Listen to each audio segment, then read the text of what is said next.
right, hello. What's up, Tub Club? It's good to see you guys. You like the lighting? I thought it was kind of nice. Little Christmas lights going on. It's not even December yet, but we're getting close to it. I'm starting a new series this week. If you guys want to be a part of it, well, you guys were a part of it. The whole video is about what you commented on. It doesn't matter. This week, I asked you, what's your favorite video game and why? I posted it on Twitter, YouTube, and Discord, and you guys replied more than I even expected. So let's get into them. We're gonna start with Twitter first because I don't know. I have to start with one. So we're gonna start with Twitter first. Let me know some questions you want me to ask the Tub Club in future episodes down in the comments below. Also drop a like. Appreciate y'all being here. Let's get into it, boys. First one is Elliot. He says, this is where humanity peaked, and it's Donkey Kong Country Returns, which never played the Wii version. Donkey Kong Country Returns, I think it's just a remaster. I have no idea, but I imagine it's pretty great. I used to play Donkey Kong Country on the Super Nintendo. It was the Super Nintendo, and that was a fantastic game. I love the music in that game too, by the way. Definitely worth your time. Upton replied with a gif of Pokemon Gold. Gotta love the old Pokemon. You know, I was more of a Crystal guy. You know what I mean? Like, I guess it's really the same game at the end of the day, so I can't fault them. Pokemon Gold, definitely a great Pokemon game. Gen 2 in general is pretty great. I don't know if that's controversial or not, but I thought Gen 2 was pretty good. We got Dre's Donuts here. Says, definitely Samurai Warriors 2. There's just something about the hack and slash games that helped soothe my depressive state as a kid. Plus, I learned a lot about Japanese history and helped pivot the way to learn more as a kid on my own. That's pretty darn cool, actually. I don't even know this game, actually. I don't think I've ever heard of this game before. Is that I feel like that's the title that Hyrule Warriors is based off of. That's pretty cool. I've never actually played hack and slash games growing up, but they seem kind of like a really fun game, especially when you're little, you know what I mean? It's just like fun, you know? You just kind of smack around a bunch of enemies. It sounds like a fun game. Next, we got the world famous DJ. I got a world famous DJ commenting on my Twitter, okay? Step your Twitter game up, guys. We got DJ Spheres here. He says Bloodborne. Number 1, the atmosphere. Number 2, the difficulty. And number 3, the storyline. I've heard non-stop good things about Bloodborne. I mean, any of the Soul series. Soulsborne, is that what it's called? Any of that series, I've heard nothing but good things. So that's not a surprise. I definitely have to give that one a fair shot. I know Spheres is a big fan of FromSoft games. I really, you know what the problem is? A lot of these are going to be single player games, and I've never really given the time of day to single player games. I mean, a lot of my time is put into multiplayer stuff, so that's rad. I'll have to check out Bloodborne as well. Goldfish RL, Ryan Goldfish. He says Final Fantasy X. I first played it with a friend who is sadly no longer of this world, and it is a wonderfully beautiful story that makes me think of him every time I play it. I now play it every couple of years. That's an incredible story, actually. You know what I mean? That's so cool that, like, memories, they're so formed around the experiences we had with video games. I feel like a lot, listen, I know it's going to sound corny, but I know a lot of people who grew up with video games really have like a lot of emotional attachment around a lot of those experiences they had with gaming. So shout out to you, Ryan. I appreciate you sharing that Final Fantasy X song you shared the other day. That was lit. So might have to check out the game. I don't know. We got Average Joe here. He says Halo 3 had an absolute fire campaign, the greatest multiplayer game I've ever played, and so many outstanding custom game modes that my friends and I would play for hours and hours at a time. That was by far the best part. I honestly, Joe, I don't know if I can disagree with you here, man. You know what's hilarious? I can think back to when I was in grade school. There was this game mode. Somebody built a prison and somebody was a guard with a grav hammer, and we had to escape the prison. And it was just so cool because I don't know why I found it so fun, but it was such a good time and such a great memory of that game, and just so many countless hours put into the custom games of Halo 3. Really happy Infinite's out, but I don't know if anything will ever top Halo 3 back in the day. It was way ahead of its time. Shout out to you, Joe. Appreciate you. We got Blur Eats. That's 3 R's. Blur Eats. My favorite game of all time is the original Battlefront 2 because I removed just playing it for an hour upon end. Hold up. I think he's trying to say remember. I remember just playing it for hours upon end with a lot of my friends and just having a time in my life with them. There's something about the progression of Battlefront 2 and kind of like that large scale battle where you can kind of swing the tide. I feel like it's what a lot of people love about Battlefield. You know, Battlefront 2, it just had that Star Wars nostalgia with it. Definitely a fantastic game. I don't disagree with you there, man. We got Brawlzer. He says Skyrim easy. Atmosphere / setting is 10 out of 10 goated. True open world with a ton of lore to explore. S tier item collecting and skill tree. And number 4, great gameplay. The greatest, tremendous gameplay. Critter TV also replied to the same tweet, says also replay value, so many different decisions, different races, classes to pick from, paths in which you do these things.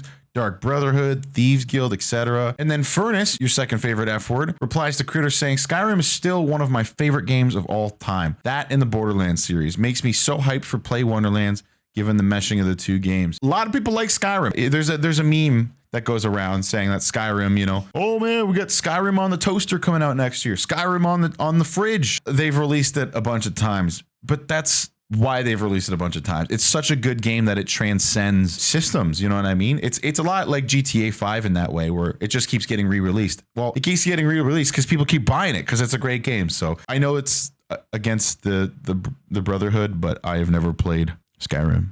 So please don't hate me in the comments. I'm sorry. I know a lot of my friends played Skyrim, but I never got around to it. And now it just feels like I would just put so much time into that game that I'm a little scared to play it. So the last one here on Twitter, we got Taurus. He says, okay, hear me out. So there's this game. I know it's going to sound weird at first, but you play in this arena and you can choose through all these different characters. I prefer the 2v2 game mode in it, but you have to hit a ball in the other team's goal. It's kind of nuts. We all knew the game he was talking about. It's Super Mario Hoops, baby. Let's go 3-on-3, the best game of all time. To which Taurus replied, yes, a man of culture, I see. He's talking about Rocket League for those who didn't get the message. I spent a lot of my gaming career playing Rocket League, have a lot of fond memories of it. And even though I've moved on from the game, it's definitely one of the most innovative multiplayer games of the decade. So can't fault you there, Taurus. We love you. Appreciate you, man. Next, we're gonna move on to the YouTube comments. Yeah. You know what? The standard advice is to not read YouTube comments, but I don't care. I'm a gamer.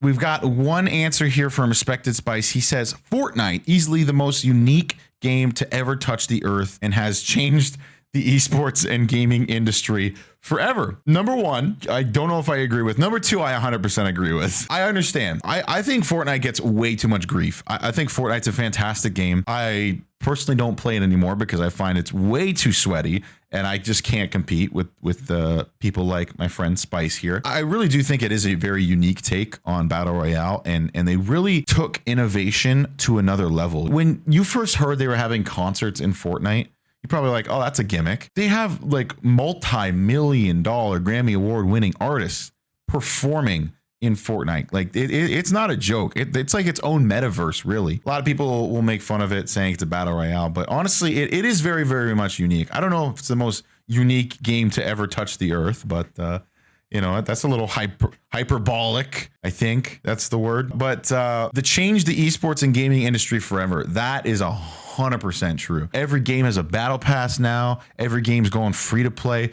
Fortnite set the standard of what these next 10 years are going to be for gaming. There's nothing you can do to change my mind about it. It introduced a small scale metaverse for people. Dude, Fortnite is changing the game, even now, years later. So nothing but love for Fortnite. I wish I loved it as much as I used to, but it definitely changed the game forever. No doubt about that. Next one we got here is Magnificent Ben. He says Horizon Zero Dawn always takes a huge place in my heart. The most immersive game I've ever played, from the world to the character design. I want to play this game so bad. I have it downloaded on my PS4 and I just have not touched it. It's unfortunate because I've heard really good things about it, but I don't know, man. I find it hard to get into story games just because of the time sink, and you just kind of have to like set aside time to like really invest in it. But I've heard nothing but good things about Horizon Zero Dawn. I'll have to check it out, man. Hopefully I'll play it before the new one comes out. I've heard so many good things. So Xenograph replies, Apex Legends. Okay. Okay. Definitely one out of left field. I didn't see that one coming, but he says, I think it's the best battle royale out. Everything about the game feels smooth to me. Personally, I think Fortnite is the best battle royale right now, even though I don't personally play it anymore. I think the skill mechanics you need for that game are just out of this world. But I would say Apex Legends is right behind that. Apex also has a really huge skill curve that also, it turns away a lot of people. I played Apex a lot when it came out, and that skill curve didn't really exist at the time. But if you go play Apex now, man, holy smokes, you got like guys like, you know what I mean? Like you get, yeah, you know what I mean? It is such a smooth game though. And it is buttery. It's like, well, I don't know if it's just like that, but Skid says Titanfall 1 because you can control a giant robot and jump across buildings. True. I don't know what to say about that one. I mean, that is pretty cool. That is pretty cool. You can control giant robots and jump across buildings. It is very unfortunate to see that Titanfall kind of fell out of EA's favor. I know a lot of people still really like that game and they can't really play it because it's being hacked all the time. So shout out to you Titanfall fans. I know there's still some of you cult followers out there. There are dozens of us. But yeah, appreciate the post here, Skid. All right, that's the last one on YouTube. Lastly, we go to the Discord. Discord, which by the way, if you guys want to be a part of, link is in the description. Come join the community, be a part of the fun, be a part of what I'm doing here. We got Rusty, who didn't just put one game, he put 3 games. He put Summerland, Metro 2033, Metro Exodus, and then the Outlast games, which is more than one game. Rusty loves a lot of video games. You can't fault him for that. I don't think I've ever heard of Summerland. I've seen a little bit of Metro Exodus, but I'm still like actually not informed on Metro Exodus. I won't lie to you. And then the Outlast games. I watched PewDiePie play at the Outlast games, and it was a good time. Other than that, I don't know any of these games. One last game is Teardown. Very fun. Many mods. Rusty added 4 games, but I guess you're a gamer, Rusty. Guys, be more like Rusty. Be a gamer. We got Spork says Cyberpunk 2077 because you literally don't know what the F is about to happen. That's actually pretty true. You know what? Justice for Cyberpunk, guys. 2Slot says Borderlands, pure unadulterated joy, origin of the Schluter genre. That's actually the first time I've ever heard somebody call it a Schluter. I've heard looter shooter, but I like Schluter. That's got a nice ring to it. I used to play Borderlands back on the PS3. My brother brought it home, and I was like, bro, this game is doo-doo. What the frick's going on? He's like, no, trust me, it's a great game. And I was like, dude, this game's boring. Not a fan. And that started like the divide of what games my brother enjoyed and what games I enjoyed. And here we are today. I will say though, if I went back and played Borderlands, I'm sure I would love it. Even thinking back to my memories of it, I feel like I would enjoy that type of game now more than I did at the time. Like getting like good rarities and I know the comedy in that game is next level, and I was just too young to like understand half of it. I was like, oh man, this like robot claptrap, he like makes you laugh. I'm sorry, Borderlands fans. I'm sure it's a great game, and maybe I should give it a shot sometime. Hyper Hyena says Okami. I used to play it back in the PS2 when I was a kid. It just brings back so many memories. The story is pretty unique. The graphics are beautifully drawn. It's a Japanese game, so you can imagine what it looks like. You play as Amaterasu. That's like the flames in Naruto. Who's trying to save the land of terrible demon who's controlling everything. The missions are pretty unique and the fighting system is really interesting. Oh, I've seen this game. It's with the little dog. Dang, I should actually look into this game a little bit more. It's got absolutely goated ratings, so good looking out, Hyena. I'll have to check out that game. Really, really cool. We got Maddie here. She says, I would have to say my favorite game is Skyrim. I watched my mom play it in the 360 and finally played it for myself a year or two ago, and I could see why everyone loved it. The game just has so many memories for me. I do think memories play a lot in video games. I feel like if the video game can create a memory in your mind, it makes it a great game, you know? And that's why I find like a lot of people my age love N64 games because they grew up with them, and the creativity in those games just sticks with you. It really does. And yeah, I'm gonna have to check out Skyrim. You guys have got me thinking, man, I kind of want to play it. Skyrim playthrough on stream? Drop a like if you want to see a Skyrim playthrough. The like count's not going to affect it, but still drop a like. Deans the Bean says Battlefield 2. That game was one of the first of its kind to introduce large scale battles that wasn't just run and gun. Perfect vehicle to ground personnel ratio and a ton of good memories with the boys. We were talking about this the other day. I thought Battlefield 2 was Battlefield Bad Company 2, but apparently that's a different game. I've actually never really looked into Battlefield 2, but Dean says it's great. So my personal favorite Battlefield, it's probably sacrilegious, but I genuinely don't think I've had as much fun on Battlefield except for Battlefield 1. To be fair, I actually think I had the most fun on Hardline, but I know it's not a great Battlefield. Battlefield 1, though, is probably my favorite Battlefield in recent memory. And it's just the aesthetic it puts you in, and the squad play, everything was smooth. It just felt like a great shooter. So yeah, never grew up with Battlefield 2, but it sounds like a good time. Waffles says Halo 3. It was my first Xbox 360 game in 2007 and was my introduction to online gaming. I think that's like true for a lot of people, actually. I think Halo 3 was kind of like the catalyst for the premier online gaming experience. So many good memories of getting the boys together to split screen it up and game all night. Truly a golden age of not only Halo, but gaming in general. Waffles, I could not agree anymore with you, dude. I literally never owned an Xbox my entire life. It was just always my friends' consoles. They always had the Xbox. We always went over there and played it. To this day, I still think about those days of gaming with the boys on the Xbox. Some of the most fond memories I have, and Halo 3 really is like the embodiment of those memories. Remix says Halo Reach. It was the game that got me interested in gaming. My brother and I would just sit and play in Forge for hours and hours. It's the perfect Bungie love letter to their fans. It really is. I mean, I know a lot of people weren't keen on the multiplayer, myself included, but the Forge mode was fantastic, and the abilities, it made for some cool gameplay moments. And I feel like a lot of people started getting out of Halo a little bit when Reach came out. The custom game era of Halo was a little less prominent.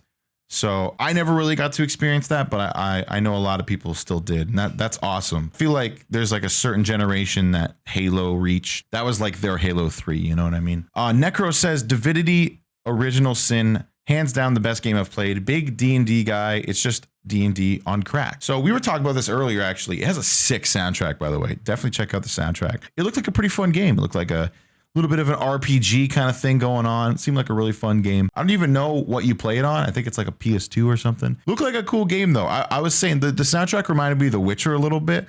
I thought it was fantastic, though. So shout out to you, Necro. Thanks for sharing that. And then lastly, our very last message we got from Rathu, who actually was one of the very first people to comment on this, but I never got around to replying to it. So Rathu, you're the best, man. Appreciate you. Rathu says Legend of Zelda Ocarina of Time. I can't believe that this is the first person that has said that.